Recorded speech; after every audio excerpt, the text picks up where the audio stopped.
Hello and welcome. We are gonna try and do this as fast and speedy as possible. So I've been modding the game, and this is the end conclusion. So this is how the round 3 is gonna go. Let me just open this. So there's two factions, Portugal and Moors. Let's start with Portugal.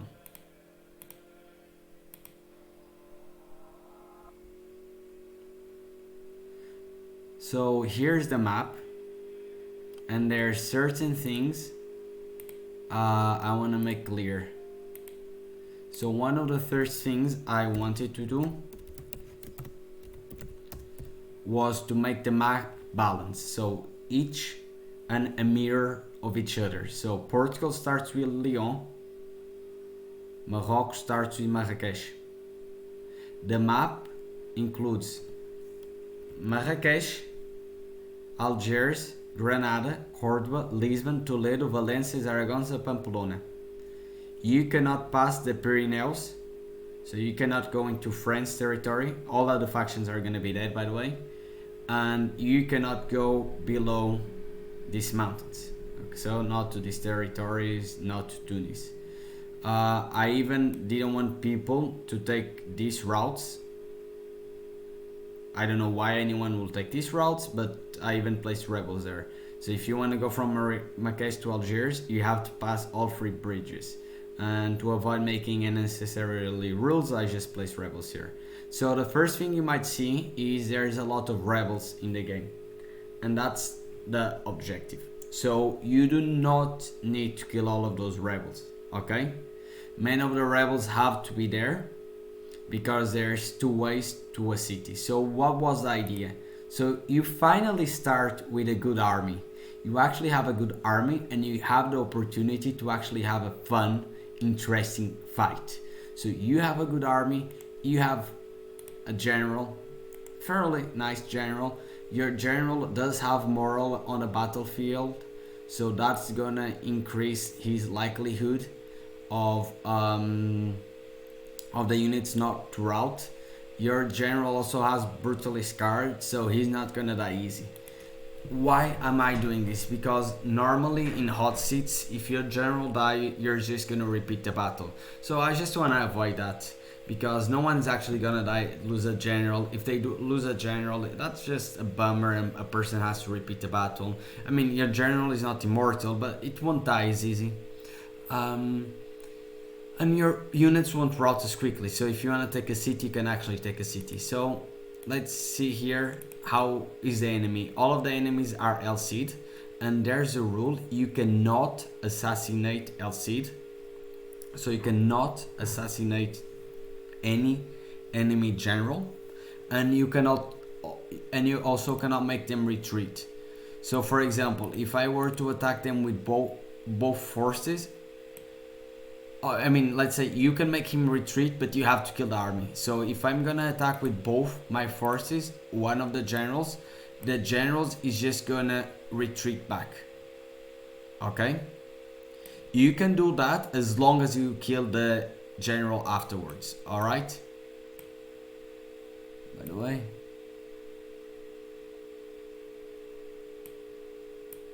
this guy needs to be a little bit above. I'll fix that.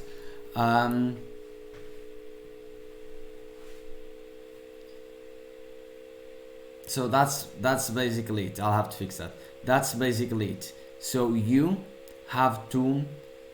cannot make a general retreat. So if I were to attack this El Cid with 2 armies, and this El Cid will, like, let's say, move here, you have to kill the El Cid general unit. So you can have defeats. You can have defeats versus the rebels. You also have to post the rebels battle results. You don't have to say which rebel it is, but you have to post the rebel battle results, auto-serve or manually. But you cannot make them retreat. If you make them retreat, you have to kill them. So the rebels are basically blocking the way, if you see. So the rebels are blocking the way. You can pass through the rebels, but it's gonna take time. So it's encouraged, if you want, for you to work with the rebels, you know.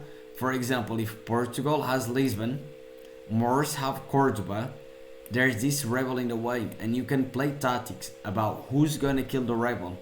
Will you be the one killing the rebel? Because killing a rebel army is hard. Or are you gonna use the rebel to defend this entrance and attack from another place? So let's see the rebel army. They have a good Elcid. Alright, so this is a good general. He's also brutally scarred, and he has some moral for the units in the battlefield. So you're not gonna be able to just snipe them. You cannot bribe him. You're not gonna be able to snipe Elcid. Okay, you actually have to fight the battle. You actually have to do a proper standard battle where your men are going from behind, attacking. I mean, it's the AI. So generally speaking, if you put your melee units in front and if you attack with a cavalry from behind, you're gonna win the battle. If you do it manually, chances are you're gonna have way better results than if you auto resolve. I did this on purpose by just giving them a lot of command. And you actually have an interesting battle to do. I gave the Bulgarians, the Moors have way better archers than the Portuguese in terms of the arrows range. So I give them high arrow range. I even put like, look, you even have firearm troops. Like, when's the last time you actually played with some firearm men? You know? So that's how the troops are, you know. I had some horse archers, some archers, so you don't get to just surround the enemy and kill them down with arrows. So it's actually a tough battle. I mean, it's playable, it's winnable. You can win it every single time. Now, if you win it with fewer deaths or less deaths, that depends on every one of you. But you are able to win the battle, and they are very enjoyable to play. Same with the Moors against the rebels. So, for example, if you want to go to Lisbon, you have to kill one rebel. If the Moors want to go to Cordoba, they have to kill one rebel. If the Moors want to go to Algiers, they have to kill or pass one rebel. If they want to go to Pamplona, they have to kill or pass one rebel. So I'm gonna move this guy here. Let me just, sorry.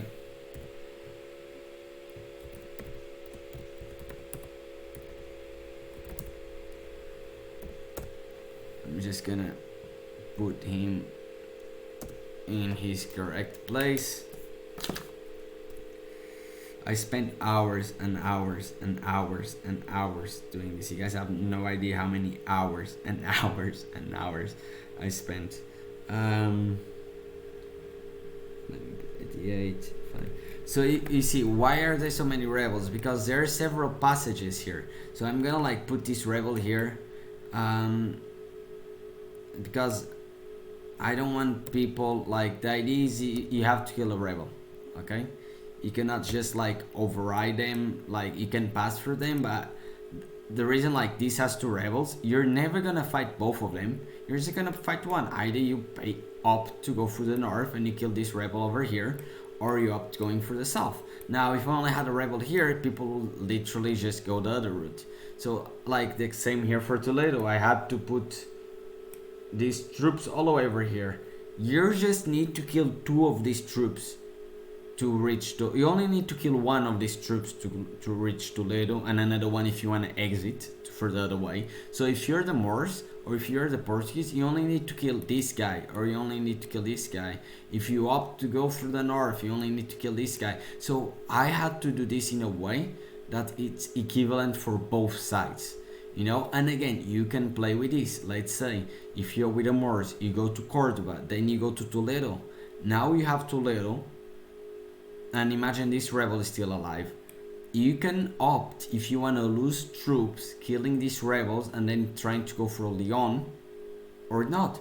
Or if you want to leave the rebels here, because if the Portuguese have an army here, they still have to pass the rebels and they are gonna lose some troops, you know. And you have troops in the start, but you might end it as time goes along. Now let's see the Moors. And I also forgot to say something, but I'll show you in the Moors campaign. Another thing to take into consideration, I'll show you guys in the Mars campaign, is you have 5 family members and 2 generals. All the family members are the same, aside from the faction leader and faction heir that are the faction leader and faction heir, but they all have the same attributes, and they have eager, so they have a 10 movement points.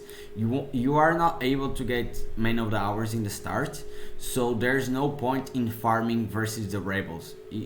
I didn't want people to waste time just fighting the rebels time and time again until they had a drill master man of the hour. There's no point in doing that, because you're not gonna get men of the hours unless your generals start dying, and they are good generals, so it's not really a trade you want to spend time, and you need to capture some cities, so there's no point in farming for trades. You are gonna get your trades upgraded because the general battles are hard, so I try to take away all of the grinding that there is with hot seats. Yes, you can still grind to get a better result in the fight, but you're gonna do the fight maybe once, twice, maybe 3 times, because you also know your own skills. You know if you got a good result or not. The results are not gonna vary that much from fight to fight. At least when I play, I know if I got a good result or not, and if I improve my result is for a couple of men, which in the end doesn't make a big of the difference. I mean, if you do a fight and you lose 800 men, for sure do it again to see if you only lose 500. But if you're only losing 500 and you redo it and you lose 450, that does not make that much of a big difference, especially when you're gonna fight another player. So have fun having the battles. Another thing I want to show you, let me just show you how it is a normal battle. Land battle, fort battle.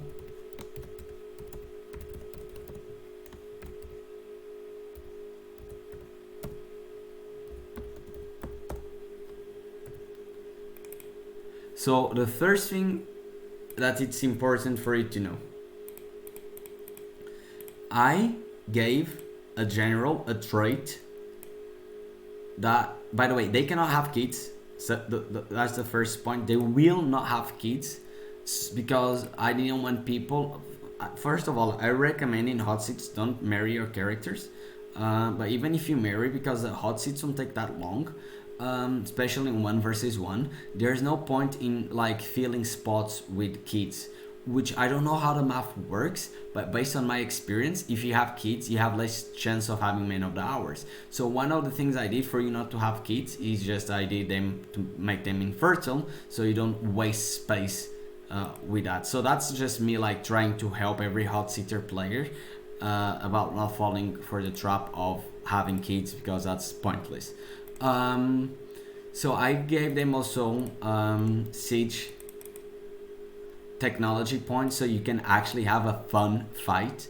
You can actually enjoy these battles. Another thing I also want to mention is, if you notice, you have 2 generals, 5 family members, but 1 family member, he sucks as a general. He's an incompetent general and he's lazy. Okay, so minus 20 movement points, and he's not even a proper general, so he is just a spear militia. Why did I make this general? There's 2 reasons. Reason number 1, I don't want people regiciding. Like everybody was regiciding in the first hot seat. No, people won't be able to regicide. How do I make this? By creating the huge incentive to have a crappy general, so you leave one of your generals behind. Okay? Leave them in your capital.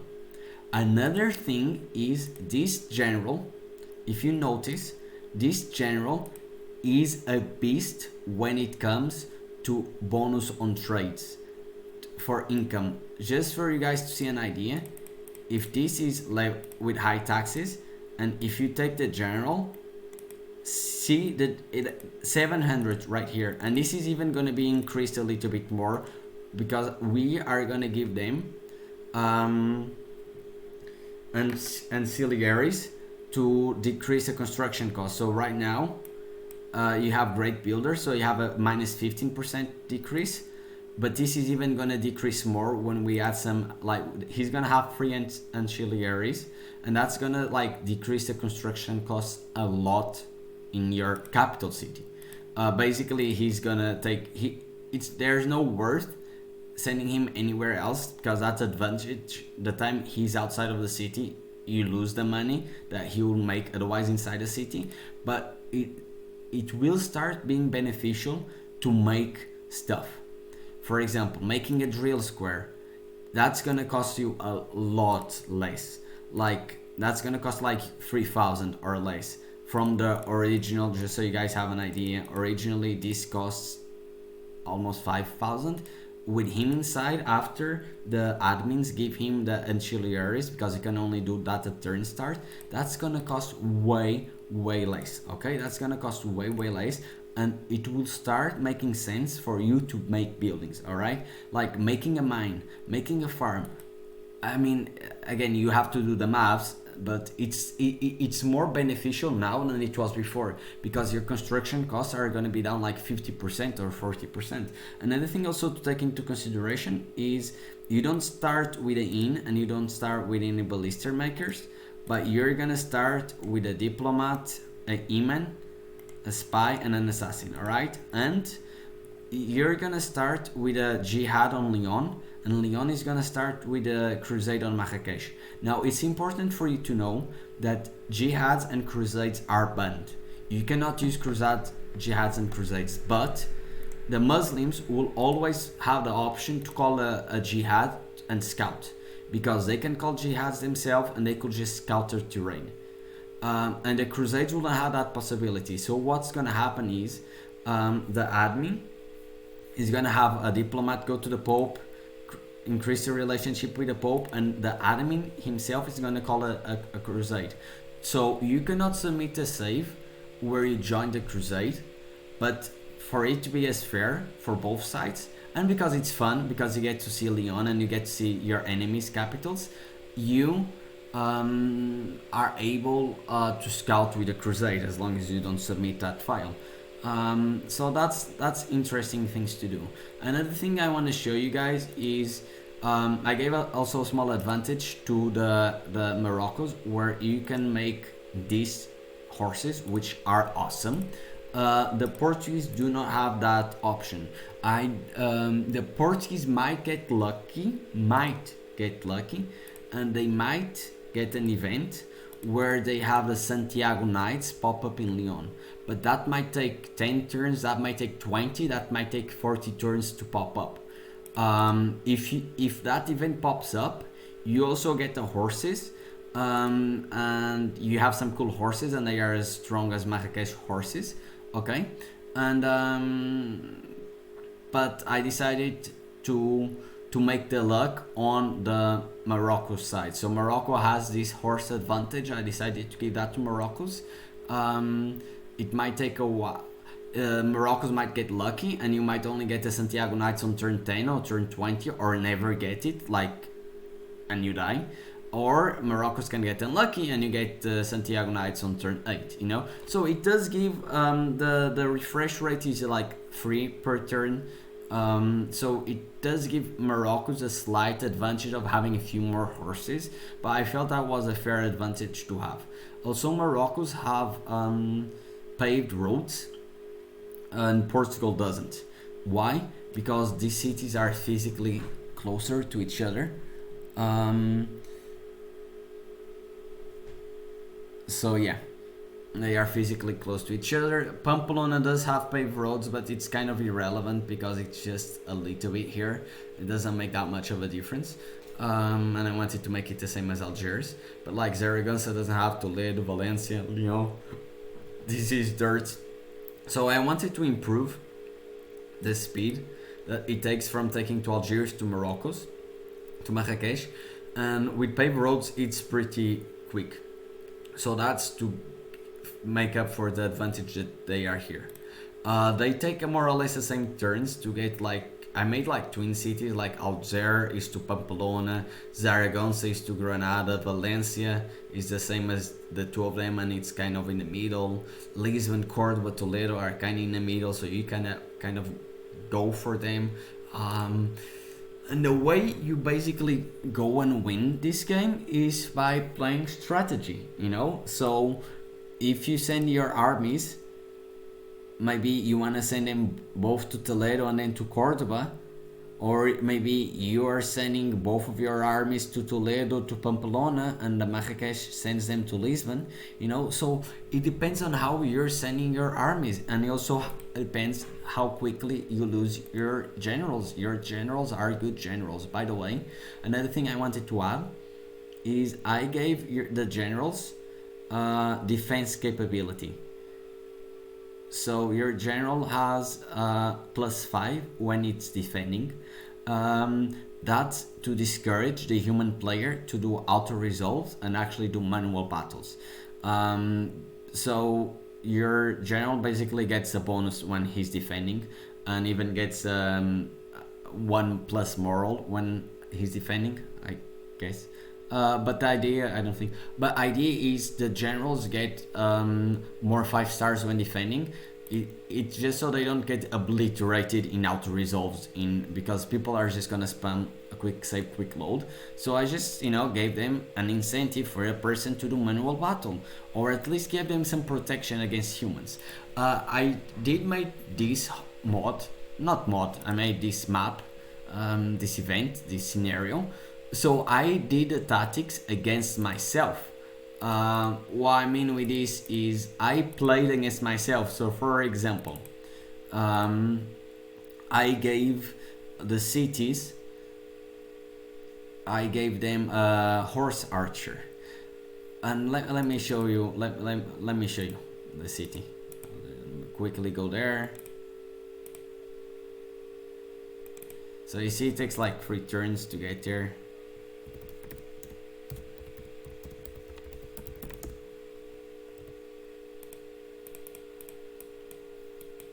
So I want to show you guys something. See, they all are gonna get increased some points because it's hard battles and it's interesting battles. And I am gonna put this guy somewhere else. Might put this guy here.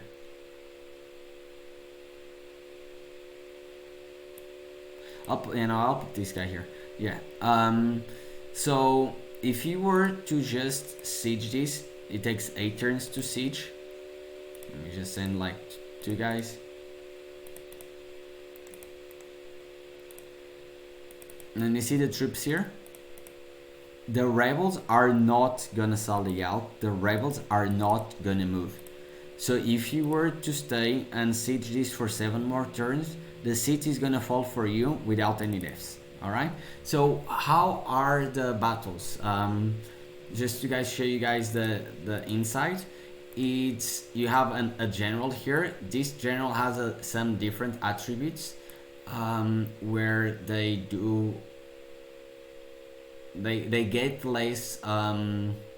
get less moral for the troops. The guys in the field, they have way more moral. Let me just show you guys again. So these guys here, they have more morals for the troops. I believe that he got this by himself. I didn't give him this tree. This card.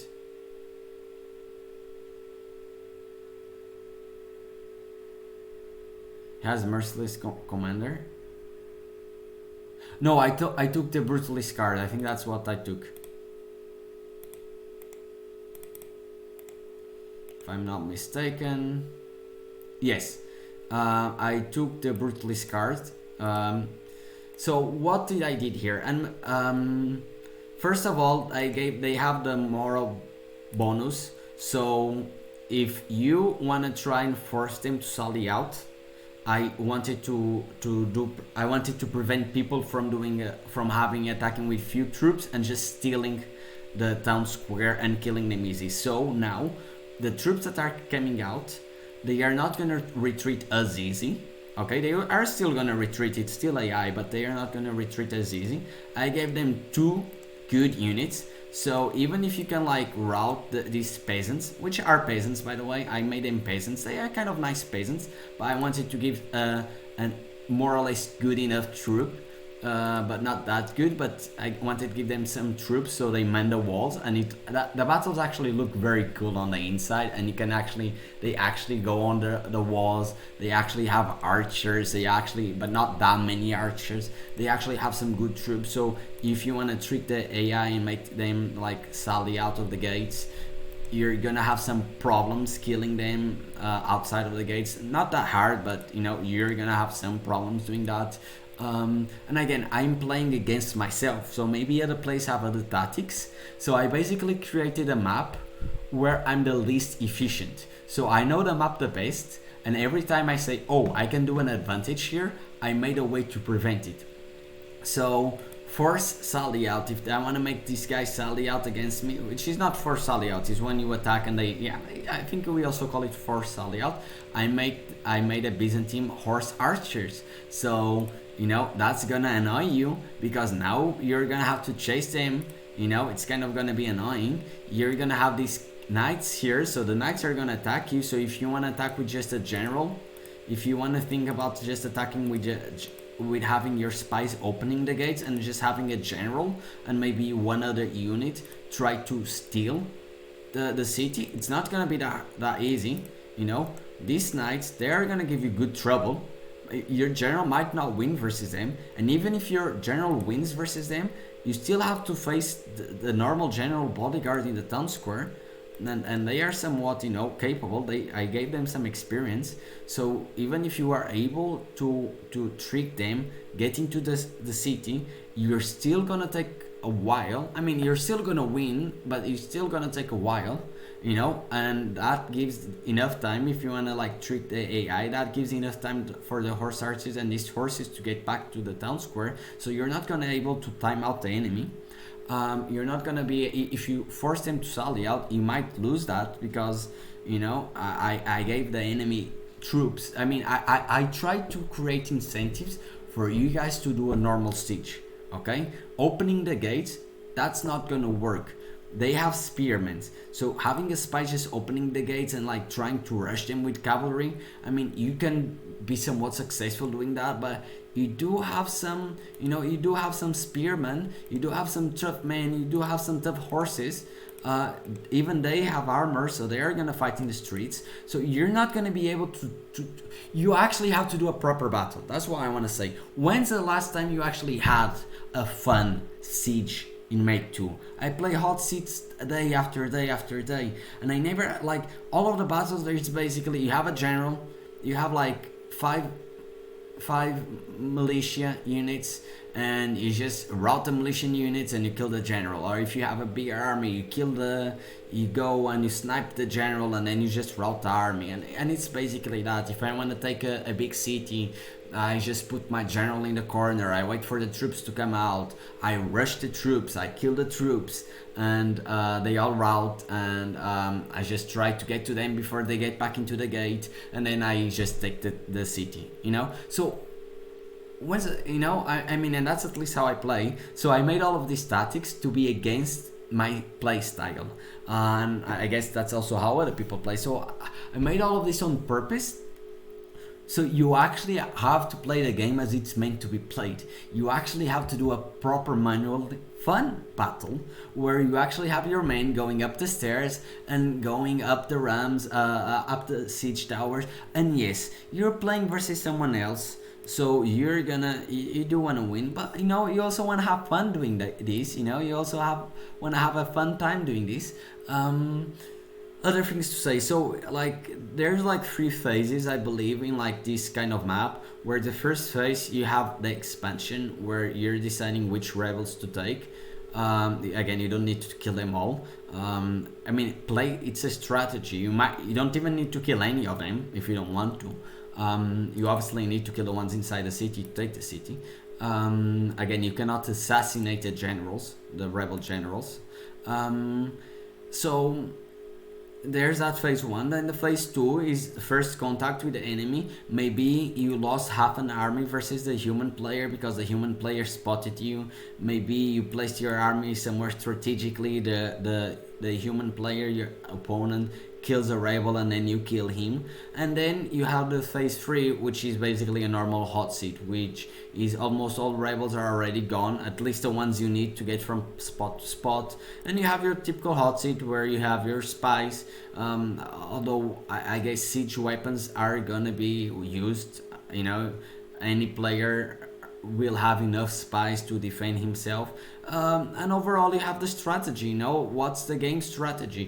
You cannot, and that's why I have the rebels, you cannot have simply put a few men in each general and go for all of the cities, because you're gonna lose. You cannot just I cannot just go like this and say, okay, I'm just gonna put some troops here and this guy is gonna take Toledo, because this army will not take Toledo. Or even if you can win with this army versus rebels, which is possible, you're gonna lose way too many troops.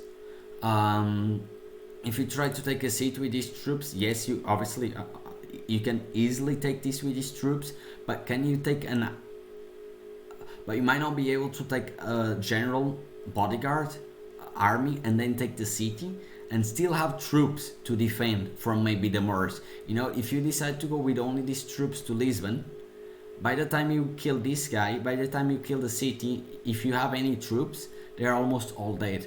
If the Moors came with a full army, then they are just gonna take the siege from you. They can actually normal siege you because you're not gonna be able to counter them. So you have to decide how do you wanna send your troops, what tactic you want to have, and how do you actually want to do this kind of fights. If you see, I gave some more experience for the Moors. A small side note, if auto resolve is highly discouraged, but auto resolve get more or less the same results for Portugal and Moors. So if you do some tests and if you auto resolve with Portugal, you're gonna get victories more often than if you do with Moors. Moors will, I don't know why, but Moors are gonna get a few more losses. But if you just spam a quick load and quick save enough times, by the time you actually get a close victory with Moors or a close victory in Portugal, it's the same amount of deaths. Okay, so the close victory versus the rebels kills the same amount of Portuguese units and it kills Moors. Now Moors do get more defeats, so if you are playing Moors and you want to auto-resolve, which is highly discouraged, you do need to auto-resolve like 3 or 4 more times than if you are with the Portuguese, because the Portuguese get close victories more often. But when Moors get close victory, the results are the same. So I did balance that out. Oh, and you also have a lot of gold to start with, and you also have a very big king purse. I actually increased this from 4k to 5k.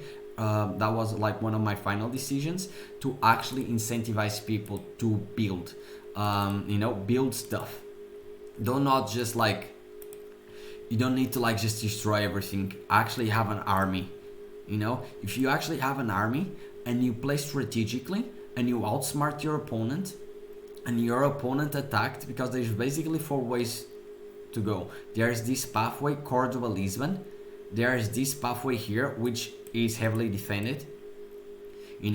There's this pathway here to Toledo, and there's this pathway here to Valencia, and from Valencia to Zaragoza.